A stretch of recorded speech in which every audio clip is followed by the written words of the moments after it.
Now, this will be our first time actually seeing this, so let's go. Let's see what we have in store. Here is the Visions of Eternity announcement trailer. Expansion name confirmed. Whatever the Inquest are searching for, we need to find it first.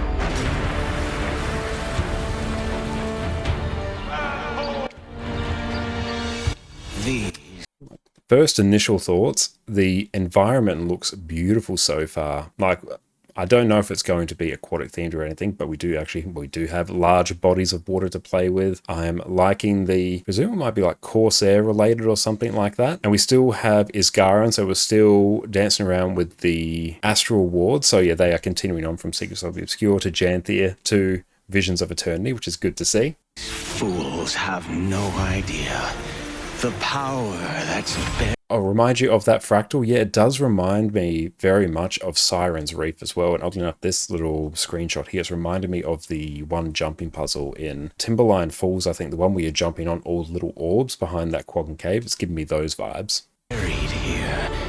The ley energies on Castora flow in abundance. And I'm liking the new wildlife that we have as well. Looks like new species of raptors. Wildlife is vicious. That's really cool. Finding the future. And looks like a new variant of the Karka as well.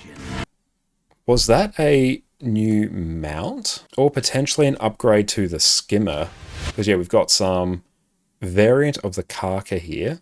Finding the future requires... Yeah, so that very much looks like the Skimmer. Seems to have the animations of it, and it's launching projectiles, and I don't know what that new creature is. I do like it though. Wonder if it might be like something related to a, I don't know, maybe a new jackal skin or something, because one of the creatures we saw was very much like a raptor in the style of the raptor mount. So I wonder if, you know, the new area is going to get, you know, flora and fauna that's, you know, reminiscent of the mounts that we get, and it could be an easy way to introduce a whole bunch of new mount upgrades and mount skins and the like. Finding the future requires exceptional vision. Okay, new classes, new elite specs. Alright, so we're seeing the sort of Firefox. Yeah, the new, one of the elite specs, it is sort of the, it's not the fox mask, it's got a particular term, it's not Kitsune mask or something like that, but that seems to be tied to, yeah, Firefox. Yeah, just the Mozilla Elite specialization. It seems as though it's tied to Elementalist. That's just my gut feel so far. Yeah, Mozilla Ellie. Got to get on that character name while you can.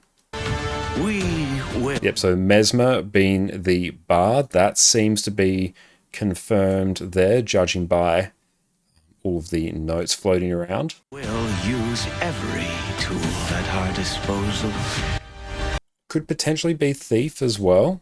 So maybe it, yeah, it could be, yeah, I guess it could be Thief, because main rifle wielding classes right now, we've got Engineer, we've got Thief, Warrior, and Mesmer, but it's obviously not Mesmer because that seems to be Bard. After this is done, Is Garen just running? remember us forever. Looks like the Inquest are doing something to upgrade the various mounts they have. So I'm hopeful that it might be, you know, a series of more like mount upgrades similar to what we got with Warclaw. We might be able to get that with the other core mounts. I think that would be awesome. This definitely looks like we're getting some upgrades to Skimmer, which is very, very nice. I wonder if we're also getting some for Raptor, Springer, Jackal as well. For Mesmer, it looks like kits because we see multiple weapons in trailer and in screenshots. Okay. You're thinking Mesmer's F1 to 5 are different instruments like flute, lute, trumpet, cymbals. That would be really cool. And more Skim upgrades. Yeah, that's going to be really nice.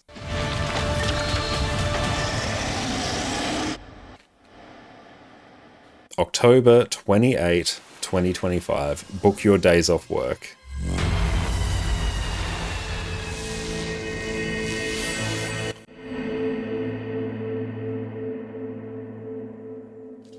But yeah, so with the standard edition, you get yourself a level 80 booster, shared inventory slot, you get the Commodore's hat skin, and a new weapon skin choice box. I do like that hat as well, so we can cosplay a pirate, which is always fun. So weapons look pretty hype as well. I'm really hopeful for more mount upgrades as well. Okay, deluxe edition, we get all that plus identity repair kit. We get the Castoran tentacled skimmer and the fairy dust gathering tools. Great. And Ultimate Edition, we get all that plus 4,000 gems.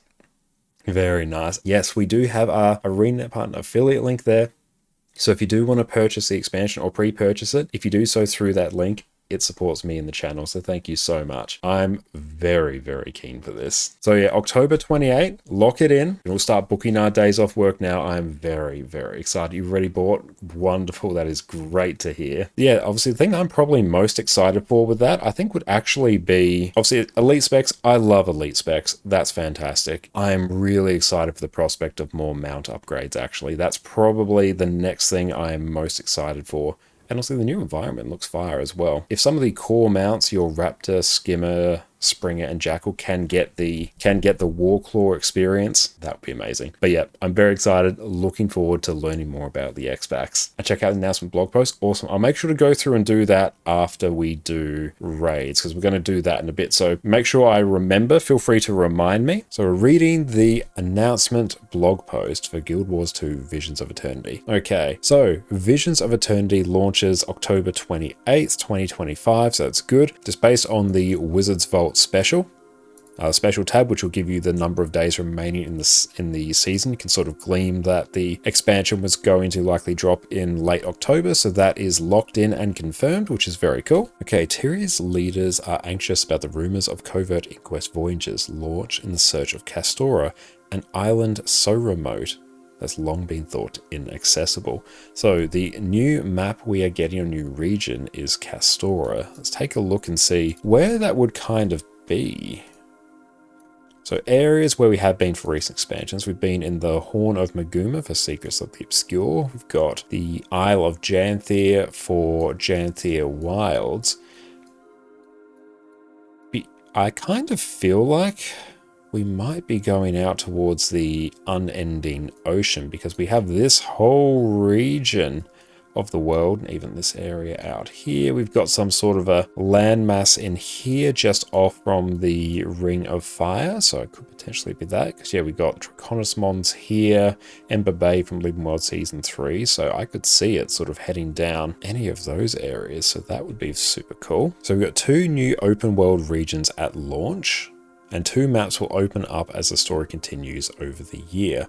And they've said they're going to be releasing story chapters differently from what they've done with the previous 2 expansions, which they've got their blog there. But I think rather than there being story in each quarterly update, as they have done with Secrets of the Obscure and Janthir Wilds, they're now going to sort of stagger it. So there'll be some releases that don't have any story, but might focus more on just general quality of life upgrades and updates to existing systems, and they're concentrating the story into like 2 more substantial patches. Don't quote me on the 2 number. I think that is wise, because then it means, hey, they can direct their focus more singularly into the story that comes out in those patches. So stuff that comes out can be more significant. Okay, and we are getting new elite specializations, which they have been dropping over the past few weeks as well. So we will be getting a new trait line, profession mechanics, and healing, utility, and elite skills. So basically the full elite spec experience, except for weapons. We're not getting a new weapon for each elite spec now, which sort of makes sense given what they've done with the Secrets of the Obscure Weapon Master system, where you can now use any elite spec weapon on your class, regardless of whether or not you're currently using that elite spec. And from August 20 to 27th, we're going to be having an in-game preview to beta test all the elite specs. So that is not too far away. It's a bit over a month away, so that's going to be very exciting. So I'm looking forward to partaking in that. And yeah, I'm very excited for a new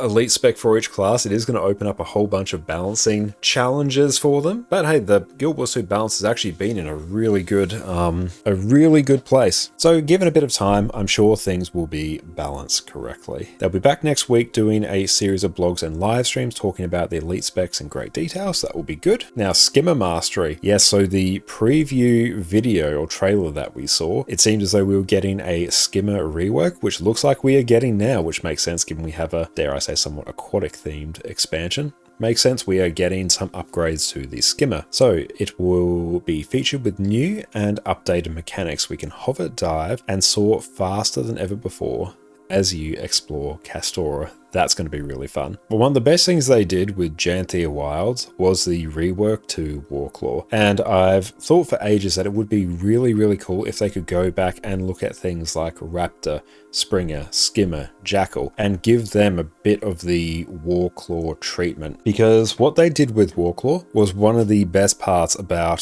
Janthea Wild, so more of that is great. Okay, so in 2026, raids and strikes will be unified under the same structure, improving access for new players and streamlining rewards. Okay, that is a good thing, because one of the tricky things with Guild Wars 2 is there are a lot of different rewards and currencies to get. Even if we just pull up the wallet here, we have gating crystals from Wing 8. We have magnetite shards from wings 1 through 7. We have legendary insights. We have blue prophet shards, blue prophet crystals, and there already was green prophet shards in there as well. They've been streamlined. There was legendary divinations, which was separate to legendary insights. So even after this has already been streamlined, this is still quite a few systems for players to get their heads around. So a refinement and a streamlining of that system, I think, is fantastic. So we'll be getting 2 new raid encounters will be added in the major updates, including a challenge mode and legendary challenge mode. And we're getting a new convergence and fractal with challenge mode, which will release in the final expansion update next year. So a little bit before this time next year, that's when we should be getting the convergence and challenge mode next year. So that is going to be really good. I'm very pleased to see that, because raids and fractals are my favorite content in the game. So more of that I am happy with. One thing I am pleased to see is that they are continuing to release new raids after Janthea Wilds with Wing 8 and Mount Balrai, because they've done a pretty good job with Mount Balrai. They do definitely err far more on the difficult side compared to the other raid wings. Now, I don't know whether this was explicitly said at any point,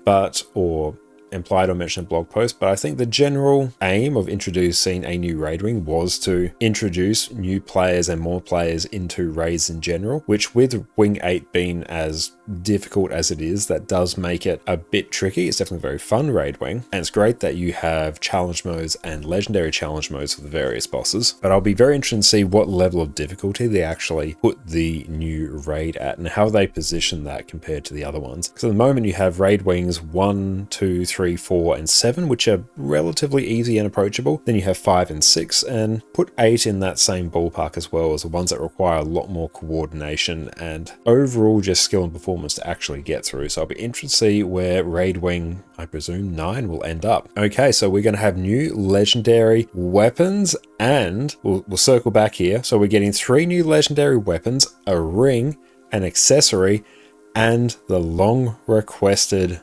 legendary Aqua Breather. We can be full legendary in every single slot now. No longer will we have to worry about what Aqua Breather, or any Aqua Breather if you're going to equip one. Soon we will have the legendary Aqua Breather. You can absolutely bet that we're going to get that legendary Aqua Breather incoming. And I'll be interested to see as well the method by which we get the, the ring and the accessory. Let's check. Yeah, a ring and accessory. Because currently we've got the 2 accessories which are obtained via PvE. We have Coalescence obtained via raids, and Complex, which is via World vs. World. So I'll be curious to see where the next ones come from. I wouldn't be surprised if there was some mix of World vs. World and PvP, because currently you can get the PvP amulet. You can't get any ring or anything from PvP or accessory. You can get a back piece. So currently, like, PvE almost has everything covered except the 1 ring slot, which must be World versus World. So I could kind of see PvP getting some love, maybe with the ring or maybe the accessories. I would guess accessories if I was a betting man. But yeah, I'll be interested to see the acquisition method for those. More legendaries means more choice,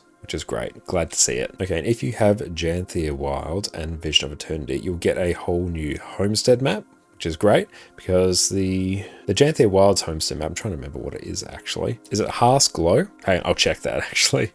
What is it? Yeah, Hearth's Glow. Perfect, I was correct. And you will be able to freely swap between the Janthea and the Castorum maps with the new layouts feature. You'll be able to save your decoration layout and freely swap.